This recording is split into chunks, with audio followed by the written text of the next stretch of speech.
नमस्कार बंधुगण बंधु माने आपण मानकु आज ज्योतिष कार्यक्रम को स्वागत। आज ज्योतिष कार्यक्रमटी मेष राशि व्यक्ति विशेष मानक पई बहुत गुरुत्वपूर्ण अटे, बहुत ही खास अटे। कारण यही पवित्र दोल पूर्णिमा एवं होली ठारू आपणकर जीवन रे किछि विशेष परिवर्तन हेबा पई जाउअछि। कारण मार्च 15 तारिख होली दिन सूर्य निजर राशि परिवर्तन करने को जाउछंती एवं 29 मार्च को शनि निजर राशि परिवर्तन करने को जाउछंती। तेबे बंधु माने आंभे माने जानिछंती जे शनि गोटिए राशि रे दीर्घ 2.5 वर्ष पर्यंत रही थांती एवं दीर्घ 2.5 वर्ष पर शनि 29 मार्च को निजर राशि परिवर्तन करने को जाउछंती। तो ही दोल पूर्णिमा तथा होली परठारु आपण मानकर जीवन रे एक बड़ परिवर्तन घटिबाकू जाउअछि। विशेष करी आपणकर राशि रे शनि 7.5 आरंभ हेबा पई जाउअछि। सूर्य मध्य निजर राशि परिवर्तन करबाकू जाउछंती। तो ए सबुर प्रभाव रे आपणकर जीवन रे केउ सब बड़ परिवर्तन हेबो से विषय रे आजिर ए वीडियो रे आमे माने विस्तार भाव रे जानिबा।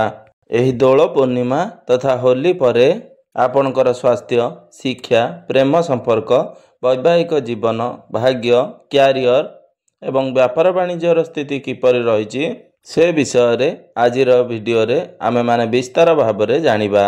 तेबे बंधु माने वीडियोटी को आगो को बढ़िबा पूर्वरु जदि आपण मानकर मेष राशि होइथाए तेबे वीडियोटी को स्किप न करी थरे मात्र शेष पर्यंत निश्चिंत देखंतु एवं वीडियो को गोटे लाइक करी चैनल टी को सब्सक्राइब कर दियंतु एवं भक्ति एवं श्रद्धार सहित कमेंट बॉक्स रे जय श्री कृष्ण अवश्य लिखि दियंतु।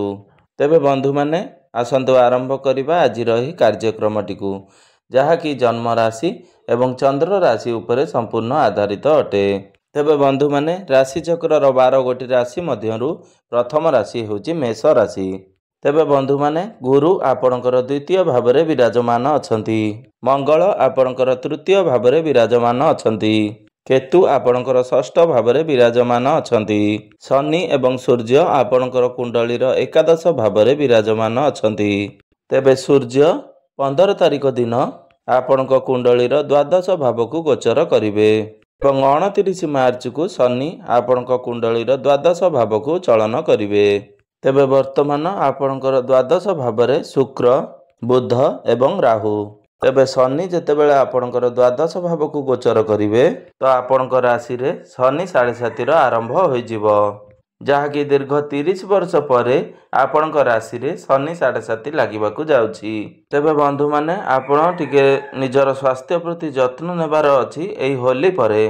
कारण कुंडलीर प्रथम भावटी होइथाय आपणकर स्वास्थ्यर भाव, आपणकर इम्यूनिटी सिस्टम रो भाव। आपणकर प्रथम भावर अधिपति हेउचंती मंगल देव, जे कि आपणकर तृतीय भाव रे विराजमान अछंती। तेबे कुंडली रे तृतीय, षष्ठ, अष्टम, द्वादश भावटी को भल बोली विचार करा जाई न थाए। तृतीय भावटी होइथाय अधिक साहस, पराक्रम एवं अधिक कठिन परिश्रम रो भाव। तो मंगल आपणकर तृतीय भाव रे विराजमान रहिबे, आपणकर द्वादश भाव रे सूर्य विराजमान रहिबे, जहा फल रे आपनको आपणकर स्वास्थ्यर जत्न नेबाकू पड़िबो। विशेष करी स्टोमाक रिलेटेड एवं स्किन रिलेटेड आपनको से प्रति विशेष ध्यान देबाकू पड़िबो। जेतेबेले आपण कुआडे बाहर को यात्रा करूछंती सेतेबेले आपण बाहर खाद्य प्रति टिके जत्नवान हेबाकू पड़िबो। तेबे सेपरि किछि बड़ स्वास्थ्य समस्या आपणकर देखा जाउ नाही। एही सब छोट छोट कथा प्रति आपण विशेष ध्यान देबार अछि। जेहु माने शिक्षार्थी अछंती सेमानकू मध्य एही होली एवं दोल पूर्णिमा परठारु टिके सावधानता अवलंबन करिवार अछि। कारण कुंडलीर पंचम भावटी होइथाय शिक्षा क्षेत्रर भाव एवं पंचम भावर अधिपति सूर्य आपणकर द्वादश भाव रे गोचर करिवे।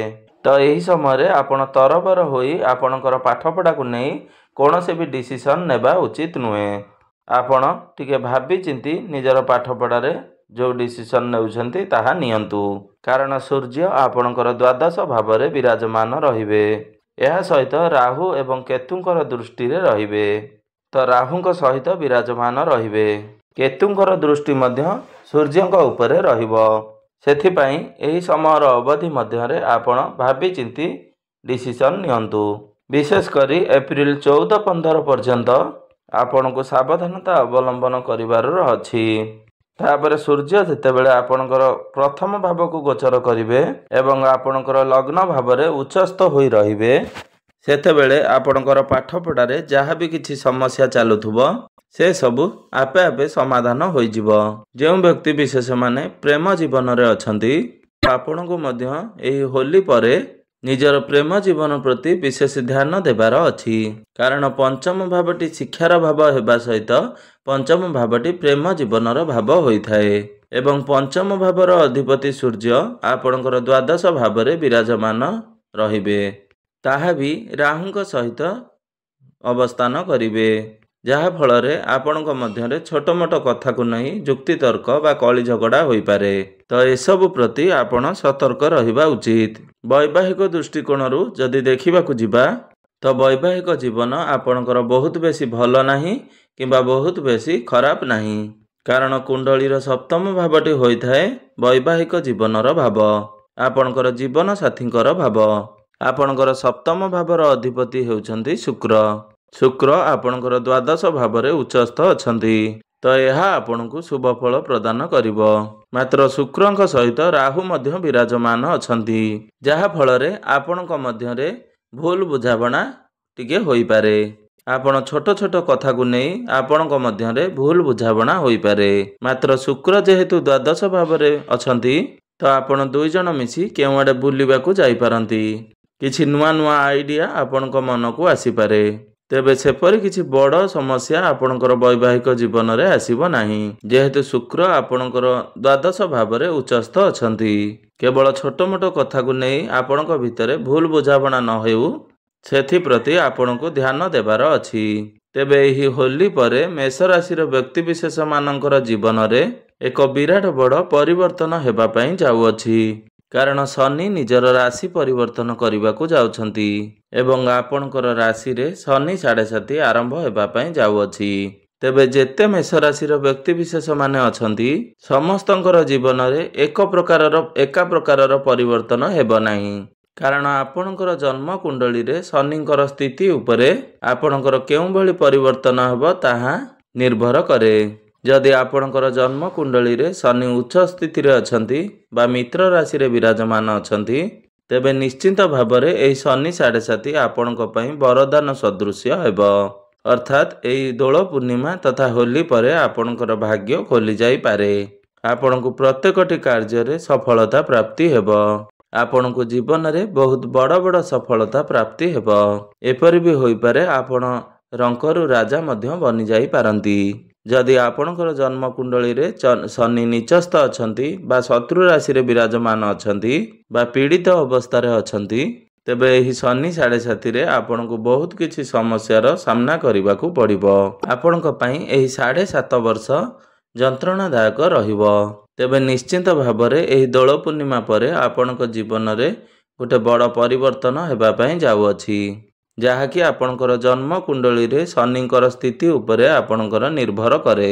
ତେବେ ଶନି ଆପଣଙ୍କ କୁଣ୍ଡଳୀରେ ଉଚ୍ଚସ୍ଥ ଥାଆନ୍ତୁ କିମ୍ବା ନିଚସ୍ଥ ଥାଆନ୍ତୁ, ଏହି ଦୁଇଟି ଯାକ ପରିସ୍ଥିତିରେ ଆପଣଙ୍କ ଉପରେ କାର୍ଯ୍ୟଭାର ଅଧିକ ରହିବ, ରେସ୍ପନ୍ସିବିଲିଟି ବଢ଼ିଯିବ ଏବଂ ଆପଣ ଓଭର ଥିଙ୍କିଂ କରିବେ। ମାତ୍ର କଥା ହେଉଛି, ଯଦି ଆପଣଙ୍କର କୁଣ୍ଡଳୀରେ ଶନି ଉଚ୍ଚସ୍ଥ ଥାଆନ୍ତି, ତ ଏସବୁ ପରେ ଆପଣଙ୍କୁ ସଫଳତା ପ୍ରାପ୍ତି ହେବ। କିନ୍ତୁ ଯଦି ଶନି ନିଚସ୍ଥ ଥାଆନ୍ତି, ଆପଣ ଯେତେ ପରିଶ୍ରମ କରିବା ପରେ ମଧ୍ୟ ଆପଣଙ୍କୁ ସଫଳତା ପ୍ରାପ୍ତି ହୋଇପାରିବ ନାହିଁ। ତେଣୁ ଶନି ହେଉଛନ୍ତି ନ୍ୟାୟର ଦେବତା ଏବଂ କର୍ମ ଫଳଦାତା। ଆପଣ ଯେଉଁଭଳି ଭାବରେ କାର୍ଯ୍ୟ କରିବେ, ଶନି ଆପଣଙ୍କୁ ସେହିଭଳି ଫଳ ପ୍ରଦାନ କରିବେ। ଆପଣଙ୍କର ପୂର୍ବଜନ୍ମର କର୍ମଫଳ ଆଧାରରେ ହିଁ ଆପଣଙ୍କର ଶନିଙ୍କର ସ୍ଥିତି ରହିଥାଏ। ତେଣୁ ଆପଣ ସର୍ବଦା ଚେଷ୍ଟା କରନ୍ତୁ ସତ୍ ପଥରେ ଆଗେଇବା ପାଇଁ, ଭଲ କାର୍ଯ୍ୟ କରିବା ପାଇଁ। କାରଣ ଆପଣ ଯଦି ଭଲ କାର୍ଯ୍ୟ କରନ୍ତି, ତ ଶନି ନିଶ୍ଚିନ୍ତ ଭାବରେ ଆପଣଙ୍କୁ ଭଲ ଫଳ ପ୍ରଦାନ କରିବେ ଏବଂ ଯଦି ଆପଣ ଖରାପ କାର୍ଯ୍ୟ କରିଥାନ୍ତି, ତ ଶନି ନିଶ୍ଚିନ୍ତ ଭାବରେ ଆପଣଙ୍କୁ ଦଣ୍ଡ ପ୍ରଦାନ କରିବେ। ତ ଆପଣଙ୍କ ଉପରେ ଏହା ନିର୍ଭର କରେ ଯେ ଶନି ଆପଣଙ୍କୁ କେଉଁଭଳି ଫଳ ପ୍ରଦାନ କରିବେ। ତେବେ ଏହି ଦୋଳ ପୂର୍ଣ୍ଣିମା ପରେ ଭାଗ୍ୟ ଆପଣଙ୍କର ପୂର୍ଣ୍ଣ ମାତ୍ରାରେ ସାଥ ଦେବ। କାରଣ କୁଣ୍ଡଳୀର ନବମ ଭାବଟି ହୋଇଥାଏ ଆପଣଙ୍କର ଭାଗ୍ୟର ଭାବ। ଆପଣଙ୍କର ନବମ ଭାବର ଅଧିପତି ହେଉଛନ୍ତି ଦେବଗୁରୁ ବୃହସ୍ପତି, ଯିଏକି ଆପଣଙ୍କର ଦ୍ୱିତୀୟ ଭାବରେ ବିରାଜମାନ ଅଛନ୍ତି। ଦ୍ୱିତୀୟ ଭାବଟି ହୋଇଥାଏ ଧନର ଭାବ, ବାଣୀର ଭାବ ଏବଂ କୁଟୁମ୍ବର ଭାବ। ତ ଗୁରୁ ଏଠାରେ ବହୁତ ମଜବୁତ ସ୍ଥିତିରେ ଅଛନ୍ତି। ତେଣୁ ହୋଲି ପରେ ଆପଣଙ୍କୁ ଆପଣଙ୍କର ଭାଗ୍ୟର ପୂର୍ଣ୍ଣ ମାତ୍ରାରେ ସାଥ ମିଳିବ। ତେବେ ଆମେମାନେ ଆପଣଙ୍କର କାର୍ଯ୍ୟକ୍ଷେତ୍ର ବିଷୟରେ ଯଦି ଆଲୋଚନା କରିବା, ତ ଦୋଳ ପୂର୍ଣ୍ଣିମା ପରେ ଯେତେବେଳେ ଶନି ଆପଣଙ୍କର 29 ମାର୍ଚ୍ଚକୁ ଏକାଦଶ ଭାବରୁ ବାହାରି ଦ୍ୱାଦଶ ଭାବକୁ ଚଳନ କରିବେ, ତ ଆପଣଙ୍କର କ୍ୟାରିୟରରେ ଏକ ବହୁତ ବଡ଼ ପରିବର୍ତ୍ତନ ହେବ। ତେବେ 29 ମାର୍ଚ୍ଚ ପୂର୍ବରୁ ଆପଣଙ୍କର କାର୍ଯ୍ୟକ୍ଷେତ୍ର ବହୁତ ଭଲ ରହିବ। ଆପଣଙ୍କର କାର୍ଯ୍ୟକ୍ଷେତ୍ରରେ କୌଣସି ପ୍ରକାର ଅସୁବିଧା ନାହିଁ। ଯେହେତୁ ଏକାଦଶ ଭାବଟି ହୋଇଥାଏ ଲାଭର ସ୍ଥାନ, ତ ଶନି ଆପଣଙ୍କର ଏକାଦଶ ଭାବରେ ବିରାଜମାନ ଅଛନ୍ତି।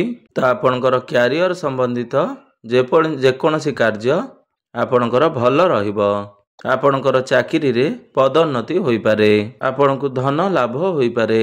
ନିଜର କାମ ପ୍ରତି ଆପଣ ବହୁତ ଭଲ ଭାବରେ ଫୋକସ୍ ରଖିପାରିବେ। ଏହା ବ୍ୟତୀତ 29 ମାର୍ଚ୍ଚ ପୂର୍ବରୁ ଯେଉଁମାନଙ୍କ ପାଖରେ କୌଣସି କାମଧନ୍ଦା ନାହିଁ ବା ଚାକିରି ନାହିଁ, ତ ଆପଣଙ୍କୁ ଚାକିରି ପ୍ରାପ୍ତ ହେବାର ବହୁତ ଅଧିକ ସମ୍ଭାବନା ବନୁଅଛି। ସେଥିପାଇଁ ଆପଣ ନିଜର ଚେଷ୍ଟା ଜାରି ରଖନ୍ତୁ। ତ ଶନି ଯେତେବେଳେ ଆପଣଙ୍କର ଦ୍ୱାଦଶ ଭାବକୁ ଗୋଚର କରିବେ, ତ ଆପଣ କାମ କାର୍ଯ୍ୟକୁ ନେଇ ଦୂର ଯାତ୍ରା ହୋଇପାରେ କିମ୍ବା ଆପଣ ବିଦେଶ ଯାତ୍ରା କରିବା ପାଇଁ ଯୋଜନା କରିପାରନ୍ତି। ତ ଶନି ଯଦି ଆପଣଙ୍କ କୁଣ୍ଡଳୀରେ ଭଲ ସ୍ଥିତିରେ ଥାଆନ୍ତି, ତ ଶନିଙ୍କର ଏହି ଗୋଚର ପରେ ଆପଣଙ୍କର ଇନକମ୍ ବଢ଼ିବ। ତେବେ ଆପଣ ଟିକେ ନିଜର ଖର୍ଚ୍ଚ ଉପରେ ନିୟନ୍ତ୍ରଣ ରକ୍ଷା କରନ୍ତୁ, କାରଣ ଦ୍ୱାଦଶ ଭାବଟି ହୋଇଥାଏ ଖର୍ଚ୍ଚର ଭାବ। ତ ଆପଣ ଯେତେବେଳେ ଖର୍ଚ୍ଚ କରୁଛନ୍ତି, ଆପଣ ଦେଖି ଚାହିଁ କରନ୍ତୁ। ତ ସୂର୍ଯ୍ୟ ମଧ୍ୟ ଯେତେବେଳେ ଆପଣଙ୍କର ଦ୍ୱାଦଶ ଭାବକୁ ଚଳନ କରିବେ, ତ ଆପଣ ତରବର ହୋଇ କୌଣସି ଆପଣଙ୍କର କ୍ୟାରିୟରରେ କୌଣସି ନିଷ୍ପତ୍ତି ନିଅନ୍ତୁ ନାହିଁ କିମ୍ବା କୌଣସି କାମ କରନ୍ତୁ ନାହିଁ। ଆପଣ ନିଜ ଭିତରେ ପେସେନ୍ସ ରକ୍ଷା କରନ୍ତୁ। ଆପଣ ଯେତେ ଶାନ୍ତ ରହିବେ ବା ନମ୍ର ରହିବେ, ତାହା ଆପଣଙ୍କ ପାଇଁ ସେତେ ଭଲ ରହିବ। ନିଜକୁ ଯେତେ ପାରିବେ ଶାନ୍ତ ରଖିବା ପାଇଁ ଚେଷ୍ଟା କରନ୍ତୁ। ଯେଉଁମାନେ ବ୍ୟାପାର ବାଣିଜ୍ୟ କରୁଛନ୍ତି, ସେମାନେ ବି ନିଜର ବ୍ୟାପାର ବାଣିଜ୍ୟ କ୍ଷେତ୍ରରେ ତରବର ହୋଇ କୌଣସି ନିଷ୍ପତ୍ତି ନିଅନ୍ତୁ ନାହିଁ, କାରଣ ବ୍ୟାପାରର କାରକ ଗ୍ରହ ବୁଧ ମଧ୍ୟ ରାହୁଙ୍କ ସହିତ ଦ୍ୱାଦଶ ଭାବରେ ବିରାଜମାନ ଅଛନ୍ତି।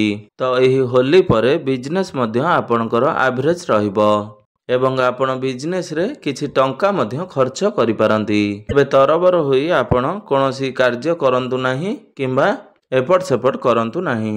ତ ବନ୍ଧୁମାନେ, ଏବେ ଆସନ୍ତୁ ଜାଣିନେବା କିଛି ବିଶେଷ ପ୍ରତିକାର ବିଷୟରେ, ଯେଉଁ ପ୍ରତିକାର ଗୁଡ଼ିକ କରିବା ଦ୍ୱାରା ଆପଣଙ୍କର ଯେଉଁ ସବୁ ଅଶୁଭତ୍ୱ ଗୁଡ଼ିକ ରହିଛି ସେଗୁଡ଼ିକ ଖଣ୍ଡନ ହୋଇପାରିବ ଏବଂ ଆପଣଙ୍କୁ ଶୁଭଫଳ ପ୍ରାପ୍ତି ହେବ।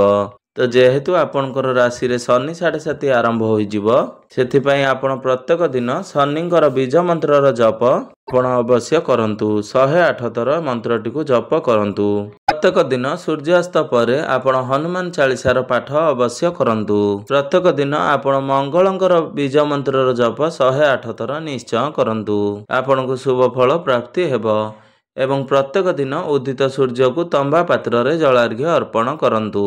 ଆପଣଙ୍କ ପାଇଁ ଏହା ନିଶ୍ଚିନ୍ତ ଭାବରେ ମଙ୍ଗଳକାରୀ ରହିବ। ତ ବନ୍ଧୁମାନେ, ଆପଣଙ୍କର ଜୀବନ ମଙ୍ଗଳମୟ ହେଉ, ଏହା ହିଁ ଈଶ୍ୱରଙ୍କ ନିକଟରେ ମୋର ଏତିକି କାମନା। ଧନ୍ୟବାଦ।